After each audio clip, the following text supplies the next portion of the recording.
রাষ্ট্রপতি মোহাম্মদ শাহাবুদ্দিন চুপ্পু বলেছেন, জুলাই গণঅভ্যুত্থান ছিল বৈষম্যমূলক রাষ্ট্র ব্যবস্থা ও ফ্যাসিবাদী অপশাসনের বিরুদ্ধে ছাত্র শ্রমিক জনতার সম্মিলিত প্রতিরোধ। তিনি বলেন, জুলাই গণঅভ্যুত্থান ছিল দীর্ঘদিনের বঞ্চনা, দুঃশাসন, দুর্নীতি, লুটপাট, গুম, খুন, অপহরণ, ভোট অধিকার হরণ সহ সব ধরনের অত্যাচার নিপীড়নের বিরুদ্ধে তরুণ প্রজন্ম ও আপামর জনতার ক্ষোভের বিস্ফোরণ।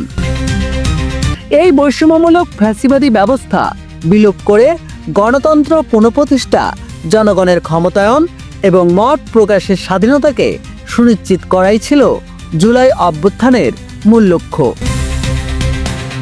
একটি সুখী সমৃদ্ধ বাংলাদেশ গড়ে তুলতে ফ্যাসিবাদের মূলোৎপাটন করে জুলাইয়ের চেতনার পরিপূর্ণ বাস্তবায়ন করতে হবে।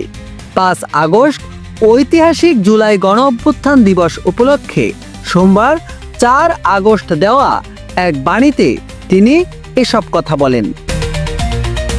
দেশের মুক্তিগামী ছাত্র জনতাকে আন্তরিক শুভেচ্ছা, অভিনন্দন জানিয়েছেন রাষ্ট্রপতি। বাণীতে রাষ্ট্রপতি শাহাবুদ্দিন বলেন, আজ ঐতিহাসিক জুলাই গণঅভ্যুত্থান দিবস। বৈষম্যমূলক রাষ্ট্র ব্যবস্থা ও ফ্যাসিবাদী অপশাসনের বিরুদ্ধে ছাত্র শ্রমিক জনতা সম্মিলিত প্রতিরোধ গড়ে তুলে 2024 সালের আজকের এই দিনে চূড়ান্ত বিজয় অর্জন করে।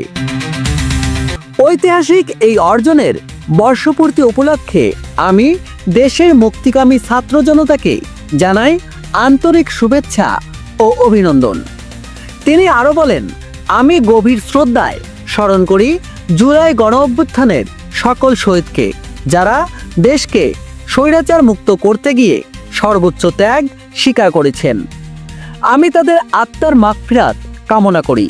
এই গণঅভ্যুত্থানে আহত, পঙ্গুত্ব বরণ করা ও দৃষ্টিশক্তি হারানো সকল বীর জুলাই যোদ্ধার ত্যাগ ও অবদানকে আমি শ্রদ্ধাভরে স্মরণ করি। জুলাই গণঅভ্যুত্থানের শহীদদের পরিবার ও আহতদের জন্য ন্যায় বিচার নিশ্চিত করা রাষ্ট্রের পবিত্র দায়িত্ব। এই দায়িত্ব পালনে রাষ্ট্র অঙ্গীকারাবদ্ধ। জুলাই গণঅভ্যুত্থান পরবর্তী সময়ে রাষ্ট্র একটি ব্যাপক ভিত্তিক সংস্কার প্রক্রিয়ার মধ্য দিয়ে অগ্রসর হচ্ছে উল্লেখ করে রাষ্ট্রপতি বলেন, এই সংস্কারের মধ্য দিয়ে গণঅভ্যুত্থানের আশা আকাঙ্ক্ষা প্রতিফলিত হবে। প্রকৃত গণতান্ত্রিক উত্তরণের মধ্য দিয়ে গড়ে উঠবে একটি ন্যায় ও সাম্যভিত্তিক নতুন বাংলাদেশ। এই দিনে এ আমার একান্ত প্রত্যাশা।